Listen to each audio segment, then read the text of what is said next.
Friends రీసెంట్‌గా నేను ఒక వీడియో చూసాను. యాక్చువల్లీ ఒక డాక్యుమెంటరీ టైప్ ఉంది. యూఎస్ఏకి సంబంధించింది. దాంట్లో ఒక లేడీ వాళ్ళ ఇంట్లోకి నడుచుకుంటూ వెళ్ళి వాళ్ళ ట్యాప్‌ని ఓపెన్ చేస్తది.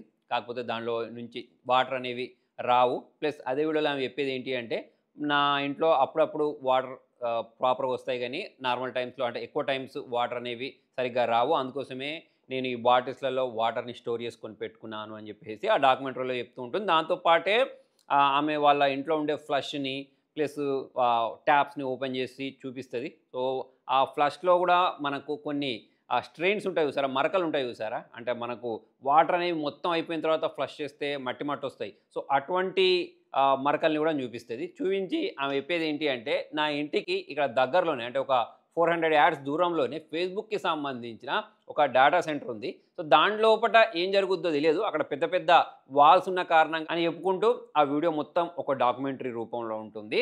అయితే ఈ వీడియో అనేది ఎందుకు ఇంపార్టెంట్ అనేది మీరు ఈ వీడియో మొత్తం ఎండింగ్ వరకు చూస్తే మీకు అర్థమైపోద్ది. మీకు, నాకు ప్రతి ఒక్కరికి ఎవరెవరైతే internet, mobiles, Instagram, Facebook, YouTube వాడుతూ ఉంటారో వాళ్ళందరి జీవితంతోటి ఈ వీడియో అనేది కనెక్ట్ అయి ఉంటుంది. కాబట్టి ఈ వీడియోని ఎండింగ్ వరకు చూడండి. ఒక్క ముక్కలో చెప్పాలి అంటే మన పర్యావరణానికి, మన ప్రకృతికి సంబంధించిన వీడియో ఇది. మొత్తానికి మ్యాటర్‌కి వచ్చినట్టయితే ఇంతకుముందు వీడియోలో ఆ లేడీ చెప్పింది ఏంటి? నా ఇంటికి దగ్గరలో అంటే ఒక 400 యార్డ్స్ దూరంలో ఫేస్‌బుక్ సంబంధించిన డేటా సెంటర్ ఉంది అని చెప్పేసి చెప్పింది కదా! సో, మనలో చాలామందికి అసలు ఈ డేటా సెంటర్ అంటే ఏంటో కూడా తెలియని వాళ్ళు చాలామంది ఉంటారు కాబట్టి వాళ్ళకు నేను కొంచెం బేసిక్ ఎక్స్‌ప్లనేషన్ అయితే ఇస్తాను. సో, జనరల్‌గా మన మొబైల్‌లో చాలా రకాల ఫోటోస్‌ని, వీడియోస్‌ని క్యాప్చర్ చేస్తూ ఉంటాం. క్యాప్చర్ చేస్తే అవన్నీ ఎక్కడ స్టోర్ అవుతాయి? మన మొబైల్‌లో స్టోర్ అవుతాయి. లేదా మెమరీ కార్డ్ పెట్టుకుంటే మెమరీ కార్డ్‌లో స్టోర్ అయిపోతూ ఉంటాయి. అలానే ఇప్పుడు నేను చేసిన వీడియో మీరు చూడాలన్నా, లేకపోతే మనలో చాలామంది రీల్స్ చూస్తూ ఉంటారు. వాట్సాప్‌లో స్టేటస్‌లు వేరే వాళ్ళు పెట్టినవి చూస్తూ ఉంటారు. లేదా మనం స్టేటస్‌లు పెడుతూ ఉంటే వేరే వాళ్ళు చూస్తూ ఉంటారు. సో, ఇలా మన ప్రపంచవ్యాప్తంగా ఇంటర్నెట్ వాడుతుంటాం చూసారా? సో, ఆ వాడిన డేటా మొత్తం స్టోర్ అవ్వడానికి ఒక ప్లేస్ ఉంటుంది చూసారా? సో, ఆ ప్లేసెస్‌ని మనం ఏమంటామంటే డేటా సెంటర్ అంటాం అన్నట్టు. లేదా దీన్నే సర్వర్స్ అని కూడా అంటూ ఉంటారు. మీరు పేరు ఏదైనా పెట్టుకోండి. కాకపోతే మనం స్టోర్ చేసిన డేటా మొత్తం వెళ్ళి అక్కడే ఉంటది. ఇప్పుడు మన ప్రపంచ జనాభా గురించి మాట్లాడితే 600-700 కోట్లు ఉంటారు. అదే ఇండియా గురించి మాట్లాడితే దాదాపుగా 140 కోట్ల కంటే ఎక్కువ జనాభా ఉంటారు. మరి ఇలా దాదాపుగా మనం అందరం ఇంటర్నెట్ వాడుతూనే ఉంటాం. రోజు ఏదో ఒకటి డౌన్‌లోడ్ చేస్తూనే ఉంటాం. అప్‌లోడ్ చేస్తూనే ఉంటాం. స్టేటస్‌లు పెడుతూనే ఉంటాం. ఓన్లీ డేటా అంటే మనం వాట్సాప్‌లో పెట్టుకునే స్టేటస్‌లు, రీల్స్ మాత్రమే కాకుండా ఇప్పుడు పెద్ద పెద్ద కంపెనీలు ఉంటాయి. అంటే అమెజాన్, ఫ్లిప్‌కార్ట్, జొమాటో, స్విగ్గీ మరి ఈ అన్ని ప్లాట్‌ఫామ్‌లలో మనం చేసే ఆర్డర్స్ ఏవైతే ఉంటాయో దానికి సంబంధించిన హిస్టరీ స్టోర్ కావాలన్నా మీరు చూడండి అమెజాన్ ఓపెన్ చేసి ఒక 5 సంవత్సరాల క్రితంకి సంబంధించిన ఆర్డర్ డీటెయిల్స్ మీరు తెలుసుకోవాలంటే తెలుసుకోవచ్చు. అంటే మీరు ఆ వస్తువు కొన్నప్పుడు దానికి సంబంధించిన వారంటీ ఉందా? లేదా? అది మీరు ఏ డేట్ రోజు కొన్నారు? ఏ అడ్రెస్ తెప్పించుకున్నారు? మీ ఫోన్ నంబర్ ఏంటి? సో, ఇవన్నీ డీటెయిల్స్ అనేవి మీకు ఒక ప్లేస్‌లో స్టోర్ అయితేనే కదా! అవన్నీ మనకు కనిపించేవి. సో, ఇలా ఈ డేటాను స్టోర్ చేసే ప్లేసెస్‌నే నేను చెప్పినట్టు ఇంతకుముందు డేటా సెంటర్స్ అంటారన్నట్టు. సో, ఇవి ఎంత పెద్దగుంటాయి అంటే ఇప్పుడు ఫర్ ఎగ్జాంపుల్ నేను చైనాకి సంబంధించిన ఒక డేటా సెంటర్ ఎగ్జాంపుల్ తీసుకున్నట్టయితే 140 ఫుట్‌బాల్ స్టేడియమ్స్ ఉంటాయి చూసారా? సో, అన్నీ కలిపితే ఎంత పెద్దగుంటుందో అంత పెద్దగుంటుందన్నట్టు ఒక్కొక్క డేటా సెంటర్. ఇప్పుడు నేను చెప్పింది ఒక డేటా సెంటరే. అటువంటిది చైనాలో చాలా మొత్తంలో డేటా సెంటర్స్ ఉన్నాయి. మరి ప్రపంచవ్యాప్తంగా చూసుకున్నట్టయితే ఇంకా చాలా మొత్తంలో డేటా సెంటర్స్ ఉన్నాయి. ఎస్పెషల్లీ చూసుకున్నట్టయితే 3 పెద్ద కంపెనీలు ఈ డేటా సెంటర్స్‌ని ఎక్కువగా రన్ చేస్తూ ఉంటాయి. దానిలో ఫస్ట్‌ది అమెజాన్.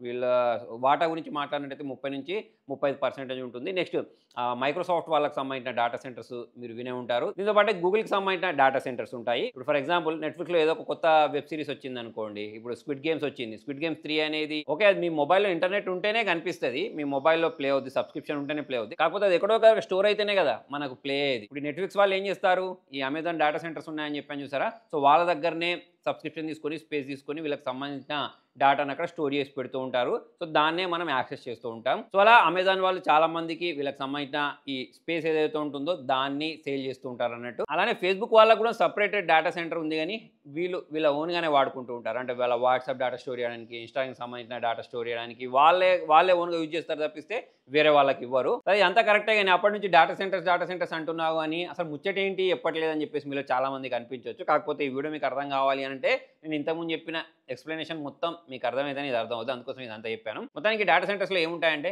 పెద్ద పెద్ద కంప్యూటర్స్, సూపర్ కంప్యూటర్స్, పెద్ద పెద్దగా ఎక్విప్‌మెంట్స్ ఇవన్నీ ఉంటాయి. సో, అవన్నీ నడవాలి అనంటే మనకు కరెంట్ అవసరం. మరి పవర్ ఎలా వస్తుంది అంటే ఓకే. నీళ్ళతోటి జనరేట్ అవుద్ది. సో, ఇక్కడి వరకు నో ప్రాబ్లమ్. ఇప్పుడు మన ప్రపంచవ్యాప్తంగా ఏది నడవాలన్నా అది ఎలక్ట్రానిక్స్ సంబంధించిన ఐటమ్స్ ఏది నడవాలన్నా దానికోసం మనం నీళ్ళని వాడుకోక తప్పదు. అవి మన అవసరం. కాకపోతే ఈ డేటా సెంటర్స్ గురించి మాట్లాడినట్టయితే ఆ కంప్యూటర్స్ అనేవి సక్రమంగా నడవాలి అనంటే అవి హీట్ అవ్వద్దు. సో, అవి హీట్ అవ్వద్దు అంటే దాంట్లో మనకు కూలెంట్‌ని పంపిస్తూ ఉంటారు. సో, ఆ కూలెంట్ ఏంటి అంటే ఈ వాటరే అన్నట్టు. సో ఇంతకుముందు నేను వీడియో స్టార్టింగ్లో ఒక ఇన్సిడెంట్ చెప్పాను చూసారా, ఒక లేడీ ఉంది, ఒక డాక్యుమెంటరీ చూపించారు, ఆ లేడీ ఇంటి పక్కకే ఫేస్బుక్ సంబంధించిన డేటా సెంటర్ ఉంది అని చెప్పాను చూసారా. సో ఆ డేటా సెంటర్ అక్కడ ఉంది కాబట్టే అక్కడ ఉన్న భూగర్భ జలాలు ఏవైతే ఉంటాయో అవన్నీ వాళ్ళే యూజ్ చేసుకుంటున్నారు కాబట్టి వీళ్ళకి సక్రమంగా వాటర్ రావట్లేదు. వాటర్ వచ్చినా సరే ఆ మురికి వాటర్ అనేది రావడం స్టార్ట్ అయిపోయింది అన్నట్టు. దానికి రీజన్ ఏంటి అంటే ఫేస్బుక్ వాళ్ళే అక్కడ ఉన్న భూగర్భ జలాలు ఏవైతే ఉంటాయో, అక్కడ నీళ్ళు ఏవైతే ఉంటాయో వాటన్నిటిని యూజ్ చేసుకుంటున్నారు.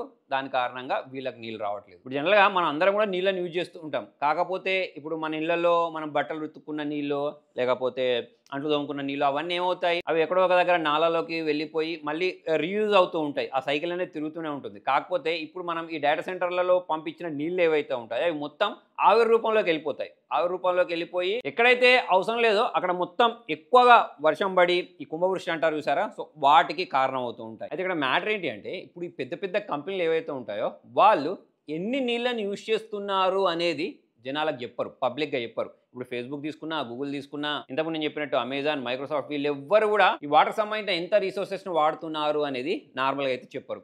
సో కాకపోతే కొంతమంది అవేర్నెస్ ఉన్న వాళ్ళు ఉంటారు సరే. ఇప్పుడు యూఎస్ లాంటి కంట్రీస్లో ఏం చేస్తారంటే దీనికి సంబంధించి ప్రొటెస్ట్ చేస్తూ ఉంటారు. అక్కడ ప్రొటెస్ట్ చేసినా సరే ఒప్పుకోకపోతే ఆ ప్రొటెస్ట్ని ఇంకా పెద్దగా చేస్తూ ఉంటారు. సో అలా చాలామంది ప్రొటెస్ట్ చేసిన కారణంగా ఇప్పుడు 2021లో గూగుల్ వాళ్ళు ఎంత నీళ్ళని యూజ్ చేస్తారు అనే దానికి సంబంధించిన డేటాను అయితే విడుదల చేశారు. దానిలో భాగంగా 16.3 బిలియన్ లీటర్ల నీళ్ళని వీళ్ళు యూజ్ చేశారు. సో దీంతో మనకేంటి నష్టం అని చెప్పేసి మీకు అనిపించవచ్చు. దీనికి సంబంధించిన ఇంకొక ఎగ్జాంపుల్ చెప్తాను చూడండి. రీసెంట్గా మనకు లాస్ ఏంజల్స్లో ఫైర్ యాక్సిడెంట్ జరిగింది చూసారా.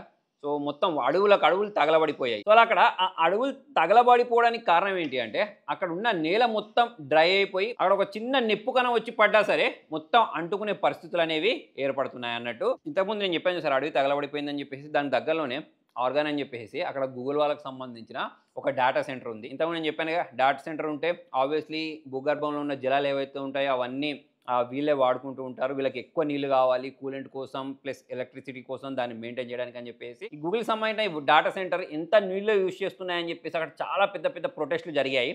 స్టార్టింగ్ గూగుల్ వాళ్ళు చెప్పలేదు కానీ ఇక లాస్ట్కు ఈ ప్రొటెస్ట్ అనేది చాలా పెద్ద మొత్తంలో చేసేసరికి వాళ్ళు చెప్పింది ఏంటి అంటే అక్కడ ఉండే 30% భూగర్భ జలాలను వీళ్ళు వాడుతున్నారని చెప్పేసి లాస్ట్కి అయితే ఒప్పుకున్నారు. మొత్తానికి గూగుల్ వాళ్ళు అక్కడ డేటా సెంటర్ని ఎక్స్పాండ్ చేస్తామన్న తర్వాత వీళ్ళు ప్రొటెస్ట్ చేసిన తర్వాత వాళ్ళకైతే ఈ విషయం అనేది తెలిసింది అన్నట్టు. వాళ్ళు ఎంత ఎక్కువ మొత్తంలో నీళ్ళను వాడుతున్నారని చెప్పేసి. జనరల్గా వీళ్ళు ప్రొటెస్ట్ చేయడానికి రీజన్ ఏంటి అంటే ఎండాకాలం వస్తే వాళ్ళ ప్రాంతంలో ప్రాపర్గా నీళ్ళు అనేవి రావట్లేదు, అందుకోసమే వాళ్ళు ప్రొటెస్ట్ చేయడం జరిగింది అన్నట్టు. సో ఇక్కడ ఇంకొక ఇంట్రెస్టింగ్ విషయం ఏంటి అంటే ఎండాకాలం వాళ్ళ ఇంట్లో నీళ్ళు రాకపోవడానికి వీళ్ళు ఇన్స్టాగ్రామ్, యూట్యూబ్, ఫేస్బుక్ చూడడం కూడా ఒక కారణమే అన్నట్టు. ఎందుకంటే ఇప్పుడు వీళ్ళు ఇన్స్టాగ్రామ్లో రీల్స్ చూడాలన్నా, ఫేస్బుక్లో వీడియోస్ చూడాలన్నా, యూట్యూబ్లో వీడియోలు చూడాలన్నా సో అవన్నీ వెళ్ళి ఆ డేటా సెంటర్లోనే స్టోర్ అయి ఉంటాయి. సో ఆ డేటా సెంటర్ నడవాలి అని అంటే నీళ్లు కావాలి. ఆ నీళ్ళన్ని డేటా సెంటర్ వాళ్ళు వాడితే వీళ్ళకి నీళ్ళు అనేవి రావట్లేదు. మొత్తానికి వీళ్ళు మొబైల్ ఓపెన్ చేసి వీళ్ళు వాట్సాప్ యూజ్ చేసినా, ఫేస్బుక్ యూజ్ చేసినా తిరిగి ఆ పర్యవసానం అనేది వీళ్ళకే వస్తుంది అన్నట్టు. మొత్తానికి వీడియో యొక్క మెయిన్ ఉద్దేశం ఏంటి అంటే నాలెడ్జ్. అంటే డేటా సెంటర్స్ అంటే ఓన్లీ డేటాను స్టోర్ చేయడమే కాకుండా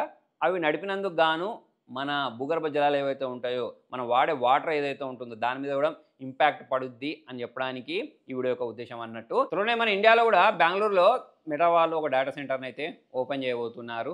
ఇప్పుడు మీరు రీసెంట్గా చూసే ఉంటారు, బెంగళూరులో చాలామంది కొన్ని కోట్లు పెట్టి ఇళ్ళు కొనుక్కున్నారు. కాకపోతే వాళ్ళ ఇంట్లో ప్రాపర్గా వాటర్ రాని కారణంగా లైన్లలో నిలబడి మరీ నీళ్ళని మోసుకొచ్చిన సందర్భాలు అయితే మనం చూసాం. అయితే ఇప్పుడు ఈ నీళ్లు రాకపోవడానికి రీజన్ ఏంటి అనేది అయితే మనకు తెలిసి ఉండాలి కదా. అంటే ఏం జరుగుతుంది మన చుట్టుపక్కల, మనకు ఎందుకు నీళ్ళు రావట్లేదు, ఈ నీళ్ళు అనేవి భూమిలో నుంచి ఎక్కడికి వెళ్ళిపోతున్నాయి, చాలా రకాల కారణాలు ఉంటాయి. దానిలో ఇదొక కారణం. మరి ఈ కారణం కూడా తెలిసి ఉండాలి అనే ఉద్దేశంతో నేను ఈ వీడియో చేయడం జరిగింది. మొత్తానికి మనం మొబైల్ ఓపెన్ చేసేసి ఏదో సింపుల్గా వీడియోస్ చూస్తూ ఉంటాం, స్టోరీస్ చూస్తూ ఉంటాం, వాట్సాప్లో స్టేటస్లు పెడుతూ ఉంటాం, రీల్స్ చూస్తూ ఉంటాం. సో దాని అన్నిటికి సంబంధించిన ఇంపాక్ట్ అనేది తిరిగి మన మీద పడుతుంది నీళ్ళ రూపంలో. సో మొత్తానికి ఇది ఫ్రెండ్స్ ఇవాళ వీడియోలో. మరి మీకు ఈ టాపిక్ అనేది కొంచెం డిఫరెంట్గా అనిపించిందని చెప్పేసి నేను అనుకుంటున్నాను. మరి ఇటువంటి మరిన్ని టాపిక్స్ మీకు కావాలి అని అంటే ఛానల్ సబ్స్క్రైబ్ చేయండి, వీడియోని లైక్ చేయండి, సాధ్యమైనంత వరకు మీ ఫ్రెండ్స్ తోటి, ఫ్యామిలీ మెంబర్స్ తోటి వీడియోని షేర్ చేయండి. Thank you.